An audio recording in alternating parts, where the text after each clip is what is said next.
Gracias. Como le habíamos platicado, está con nosotros el maestro Mario Di Constanzo, economista, un experto en los asuntos, pues, de los números. Maestro, bienvenido. Al contrario, Ricardo, pues muchas gracias de estar en tu programa y un saludo a todo el auditorio.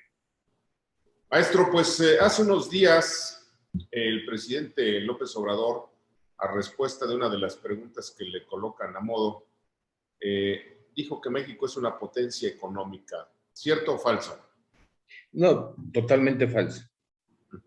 ¿Por qué razones? Mira, yo creo que México es una de las economías más grandes del mundo, es cierto, estamos dentro de las 15 economías más grandes del mundo, pero también es cierto que es un país en donde la mayor parte de sus poblaciones vive en la pobreza. Es decir, no puede haber una potencia económica cuando más de la mitad de la población en el país pues enfrenta condiciones de pobreza. Y no solamente eso, en los últimos 2 años, este número de pobres en el país pues se ha incrementado de manera importante, 4 millones, en eso se ha incrementado, y de estos 4 millones, 1,5 millones fueron gente que vive en la pobreza extrema, ¿no? El país enfrenta muchísimas carencias, muchísimas rezagos.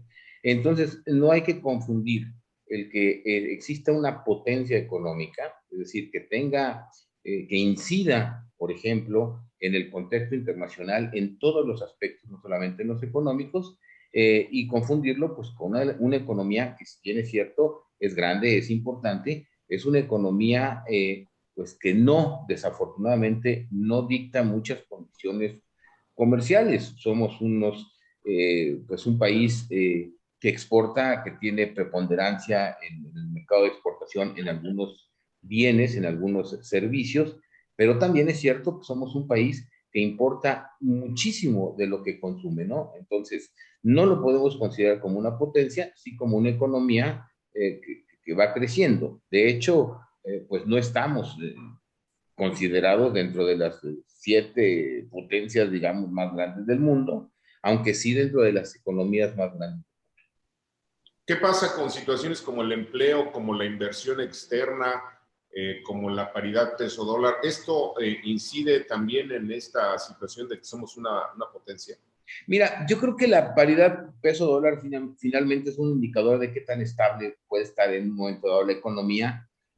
También incide en muchos otros factores en la tasa de interés. Entonces, creo que para ser considerados como una potencia, hay factores que van más allá de los económicos, ¿no? Lo que sí es cierto es que como economía, como de las 15 economías más grandes del mundo, también hemos perdido lugares dentro de estos 15, ¿no? El desempleo galopante, estamos viendo que los empleos que se han recuperado pues son a salarios o a ingresos más bajos que los de la pandemia o antes de la pandemia.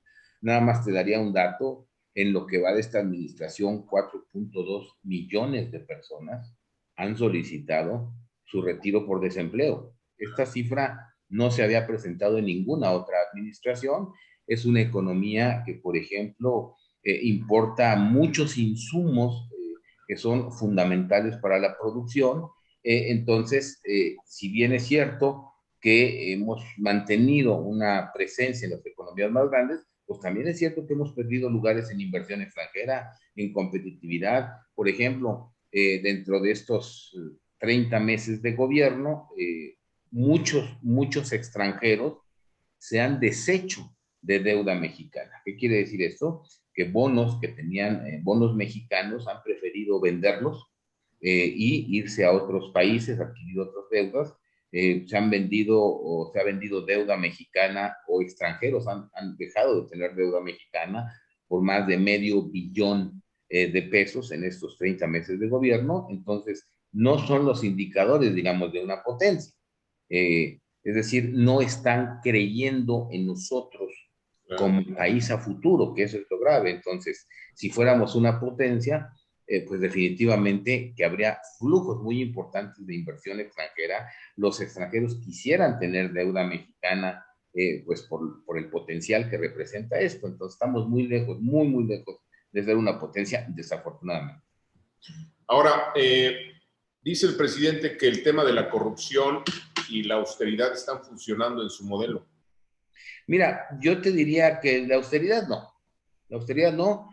porque si vemos las cifras que reporta la Secretaría de Hacienda, por ejemplo, te diría que al mes de junio de este año, es decir, en lo que va de este año, el gasto corriente del gobierno, el gasto de operación del gobierno, ha crecido 6.6%.